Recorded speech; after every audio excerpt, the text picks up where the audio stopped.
Why are there so many types of pearls? While some oddly shaped pearls are also called pearls, are all pearls supposed to be round?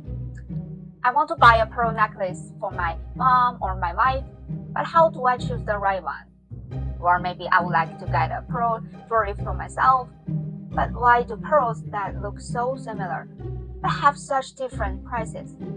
These are probably questions you have when shopping for pearls, right? Don't worry, by the end of this video, you will know all about the different types of pearls. Keep watching. Hi everyone, this is Sierra. Welcome to today's video, where we will dive into the types of pearls out there. It's a topic that confuses a lot of people because there are just so many kinds, from freshwater to saltwater to Baroque, Mabe Pearls, and more. And with all these options, there's also a huge price difference, right? Well, in this video, I will break down the different categories of pearls and give you some essential tips for buying the perfect one, okay? So stick around. First thing first, we need to know the basic division: natural pearls and cultural pearls. But because natural pearls are so rare, the pearls you will find on the market today are mostly cultured. So today, we'll focus on the cultured pearls only. If you want to know more about the difference between the cultured and natural, I will link the video below here where I explain this in detail, okay? So, getting back to the point, let's continue to talk about the classification of pearls. Pearls can be classified in tons of ways: by origin, by type of water, by structure, by size, and so on. But don't worry, I won't overwhelm you, okay? Today, we're sticking with the main types you will see in the stores, organized by water type and shape. When we classify pearls by water type, we mainly dive down into saltwater and freshwater. Okay, so first of all, what is the difference between the freshwater and saltwater? I bet you can tell just from the words, okay? Freshwater pearls grows in the freshwater, right? And saltwater pearls grows in the saltwater. Easy, right? So let's start with saltwater. Okay, the most famous saltwater pearls include Akoya, Tahitian, Australian by sea, and golden South Sea. Take a look at this classification chart. It helps you more clear. Okay, Akoya pearls come from a type of marine mollusk called Pink Data functa, which lives mostly in the seas of Japan and China. The name Akoya comes from its Japanese pronunciation, and since Japan was historically the main producer for a long time, these pearls became known as Akoya pearls. Nowadays, Japan and China are all the primary production region, and Japan has advanced processing techniques for Akoya pearls, which is why their pearls are often more expensive. Okay, here's the insider tip. Since Japan's Akoya production is limited, they often import semi-processed Akoyas from China, further process them, and sell them as Japanese Akoyas. So, the Akoya pearls you buy from Japan might actually come from China. Alright, Akoya pearls are known for being small, round, and super lustrous. You will usually see them in shades like white, gold, and blue-gray, right? They range from 3 to 9 millimeters, with 5 to 8 millimeters being the most common. Anything over 10 millimeters is rare because Pink Data functa is quite small, almost like a regular scallop, like this. Wild ones are actually protected in China, so the Akoyas we see are generally farmed. They also tend to have a nacre layer between 0.3 to 0.6 millimeters, and their round shape makes them a favorite among pearl lovers. Many people love Akoya pearls because of their colors. Some have a soft pink hue, while others have a silver gray tone. So, how many colors do they come in? As mentioned earlier, Akoya pearls primarily come in 3 color families: white, golden, and blue-gray. However, each color family also has different overtones. The white color family includes warm pink overtones, cool greenish blue overtones, and a mix of both with a bluish pink overtone.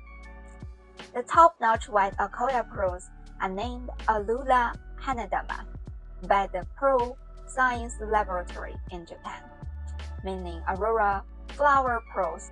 The white Akoya pearls exude a refined, elegant charm, like a graceful, warm, elegant woman in a white suit, smiling as she speaks with you. Second, the golden color. The golden Akoya pearls don't have the rich golden hue of golden South Sea pearls, nor the orange-yellow tone of freshwater pearls. Instead, they display a soft, lemony, light golden color. Combined with Akoya's unique luster, they evoke the image of a girl in a white dress standing in a sunlit, wheat field, the bright, radiant smile bringing a sense of sunshine and warmth. The top-notch golden Akoyas are called Aurora Akoya Queen by the Pearl Science Laboratory in Japan. Last, let's take a look at the blue-gray color. The blue-gray color are sometimes confused with Tahitian pearls, since both look gray, right? But blue-gray Akoyas have a unique depth of blue. The finest are named Aurora Madama at the Pearl Science Laboratory in Japan. Here's a reminder. True natural Aurora Madamas are rare, okay? Most blue-gray Akoyas you see on the market are treated with irradiation and dyeing. Color-treated blue-gray Akoya pearls have higher color saturation and a more uniform appearance compared to the natural blue-gray Akoya, okay? Alright, I think you are one step closer to being an Akoya expert. So let's take a look at South Sea Pearl next, okay? South Sea Pearls, as the name suggests, are pearls cultivated in the South Pacific. Usually, Tahitian pearls are discussed separately from South Sea pearls, but in fact, Tahitian pearls are a type of South Sea pearl. Here I will clarify the three most famous types of South Sea pearls: Tahitian pearls, white South Sea pearls, and golden South Sea pearls. Okay, South Sea pearls, as the name suggests, are pearls cultivated in the South Pacific. Usually, Tahitian pearls are discussed separately from South Sea pearls, but in fact, Tahitian pearls are a type of South Sea pearl. Here I will clarify the three most famous types of South Sea pearls: Tahitian pearls, white South Sea pearls, and golden South Sea pearls. First, let's talk about Tahitian pearls. Tahitian pearls are essentially black culture pearls, coming mostly from Tahiti, and now also the Cook Islands. Naturally, black pearls are super rare, okay? Super rare and pricey. So Tahitian pearls you see in the market are mostly cultured. Cultured Tahitian pearls usually range in color from gray to black, usually measuring 8 to 14 millimeters, but some can reach a jaw-dropping 20 millimeters. Tahitian pearls are famous for their gorgeous overtone and orange. An overtone is a subtle layer of color that appears over the base color of the pearl. And Tahitian pearls with distinct overtones can be quite valuable. Common overtones include pink, green, blue, and purple. Among green overtones, peacock green is the most expensive, with a color that is as vivid and captivating as the peacock's feathers. Peacock green Tahitian pearls over 12 millimeters in size are incredibly rare and fetch high prices on the market. Okay? Really expensive. However, in recent years, green Tahitian pearls without overtones have also become popular, but they are often mistaken by consumers for silver Akoya pearls I mentioned before. Okay, now that we will talk about Tahitian pearls, let's move on to the white South Sea pearls and the golden South Sea pearls.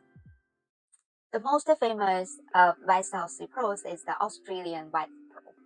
It is called that because Australia is the main producer, but actually Indonesia and Philippines also produce it.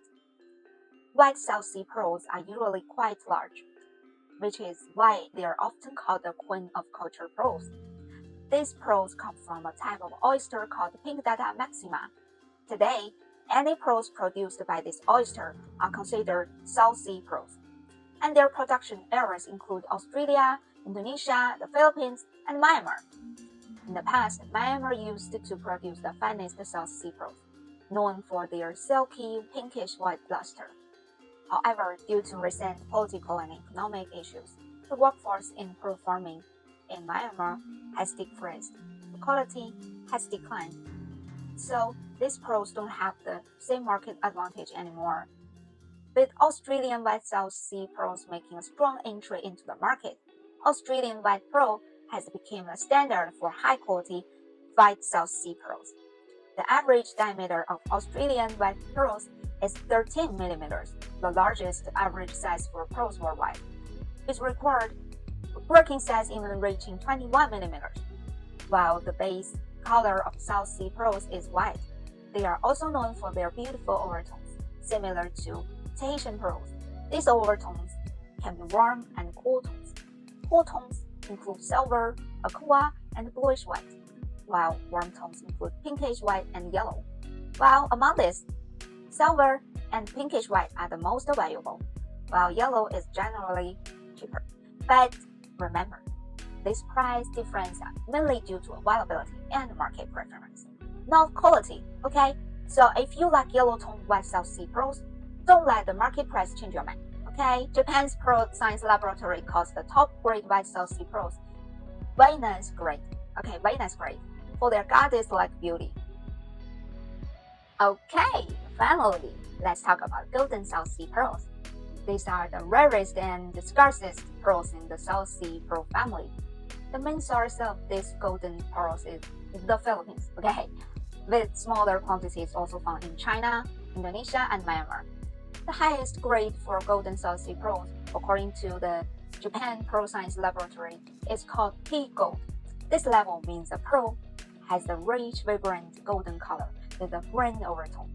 The Philippines produces the most tea gold grade pearls. Only about 100 kilograms of high-quality golden South Sea pearls are produced each year, which makes just around 1,000 necklaces. You can imagine how expensive they are, so keep in mind, okay? Keep in mind that most deep-colored golden South Sea pearls on the market have been dyed and treated. It is best to get a lab certification if you are buying golden pearls. Be cautious if you encounter golden South Sea pearl necklaces with vivid uniform color and an unusually low price, okay? Alright, now we've covered all those saltwater pearls. Let's move on to the most commonly pearls on the market. Freshwater pearls. In the past, the US, Japan, and China were the main producers of freshwater pearls, but with advancements in cultivation techniques, China has now become the world's largest producer, accounting for an impressive 95% of global pearl production. The city of Zhuji in Zhejiang, China, is home to the world's biggest freshwater pearl farming base. Shenzhen and Hong Kong have also overtaken Japan as a primary distribution and trading hubs for freshwater pearls worldwide. But just because most freshwater pearls are from China doesn't mean they are all the same quality, okay? Freshwater pearls vary widely in quality, and their prices can be all over the place. Some top-grade freshwater pearls are actually more expensive than saltwater pearls, so it's a misconception to judge a pearl's value just by its origin. Okay, freshwater pearls can be very affordable too. You can find some freshwater pearl necklaces for a little as a few $dozen. So the freshwater pearl market can get pretty complex. If you are curious about how to gauge the value of pearl, check out this video. I will explain everything you need to know to understand what makes the pearl valuable. Now, when it comes to classifying freshwater pearls, it is not about different types of water, since they all come from freshwater, right? Instead, they are classified by the method of cultivation and the state of the pearls when it's produced. We generally categorize them into two main types: loose freshwater pearls and shell-attached freshwater pearls. Loose freshwater pearls are further divided into nucleated and non-nucleated types. There are a few more categories of nucleated freshwater pearls too, as shown in this chart, which might help you get a clear picture. But I get it. Looking at the chart might make you feel dizzy, I know, with all the technical terms, right? Don't worry, I won't let you get lost in these details. The more complicated classifications are for the experts. All you really need to know are the most common types of freshwater pearls on the market and how they differ. To start with, a basic distinction in freshwater pearls is between nucleated and non-nucleated pearls. So, nucleated pearls are growing by inserting a small bed, usually made of shell material. To start the pearl formation, this bed acts as a core that the oyster coats with layers of nacre. Because of this nucleus, the nucleated pearls tend to be rounder, bigger, and more similar in appearance to the saltwater pearl like Akoya or South Sea pearls. These pearls are perfect for people who prefer that classic round shape. The two most famous types of freshwater nucleated pearls are Edison Pearls and Freshwater Akoya Pearls. Edison Pearls were developed by 3 Chinese scientists and launched in 2011. They are known for their large size, intense luster, and vibrant colors. They range from around 9 to 18 millimeters in diameter and come in a variety of colors, often with overtones like whites, purples, pinkish orange, and bronze. High saturation purples can look like a gorgeous grape color, and some people might mistake it for a dyed pearl, but it's actually natural and incredibly beautiful. The bronze sometimes have the rainbow-like luster, making them truly unique. Some Edison pearls are called round Baroque because while large, they can have slight surface wrinkles, giving them a glossy, organic look that people really love. There's also a type of nucleated pearls called Freshwater Akoya. These pearls are mostly as round and lustrous as Akoya pearls, but they have thicker nacre layers, making them durable and often more affordable. While they're less reflective than Akoya pearls, but they are a great value option. There are also unique shaped nucleated pearls like squares, hearts, and stars, which results from specific shaped nuclei, making them quite distinctive and playful. Alright, let's talk about non-nucleated pearls. These grow from small pieces of tissue instead of solid core. Because there is no hard nucleus, non-nucleated pearls have thicker nacre and are more durable. They are often irregularly shaped, with Baroque and button forms being common. The luster is softer, and they have a more natural look. One special type of non-nucleated pearl is the regenerated pearl, which grows from a small incision and comes in petal, stake, or cross shapes. They are very unique and playful too. Finally, we have shell-detached pearls, like Mabe Pearls. These are half-round pearls grown by attaching a plastic dome to the shell's interior. The oyster coats it with nacre, and these pearls are often used in jewelry decoration and settings. Alright, I've gone over freshwater pearl types in a lot of detail. You may have noticed I didn't cover certain types like Baroque pearls. That's because Baroque describes a pearl's shape, not its time. So next, I'll go through pearls classification by shape. Okay, let's dive into some fun pearl shapes. First, round pearls. Round pearls are exactly what you expect. Classic, spherical beauties, the truly flawless ones are called perfectly round pearls, while others that looks round at first glance but aren't completely perfect are near round pearls. The second is drop-shaped pearls. These pearls have a more unique shape, like teardrop or an oval. They come in a few variations like oval, barrel, and teardrop, with that elongated and elegant vibe. Baroque pearls. Many people think Baroque pearls are a specific type of pearl, but actually, Baroque just refers to the shape. Any pearl that isn't perfectly round and has an interesting, irregular shape can be called a Baroque pearl. Okay? You can find Baroque styles in both freshwater and saltwater pearls, and they come in two forms: asymmetric Baroque and symmetric Baroque. Next, Mabe pearls. These are dome-shaped, half-round pearls. As I mentioned before, they are attached to the shell, so they are often used in specific settings in jewelry, like earrings. Just don't mix them up with half-round pearls, okay, or the semi-round pearls. The semi-round pearls are literally cut in half and typically smaller. They are mainly used as decoration accents or set tones in jewelry pieces, and they are generally inexpensive. Okay, they are great for edge decorations. Okay, next is circled pearls. These pearls have concentric circles around the surface, giving them a cool, unique look. They are usually affordable and charming in their own way. Okay, next is solid baluster pearls. These are like bubbly little pearls that forms on the shell's inner surface in response to an irritant.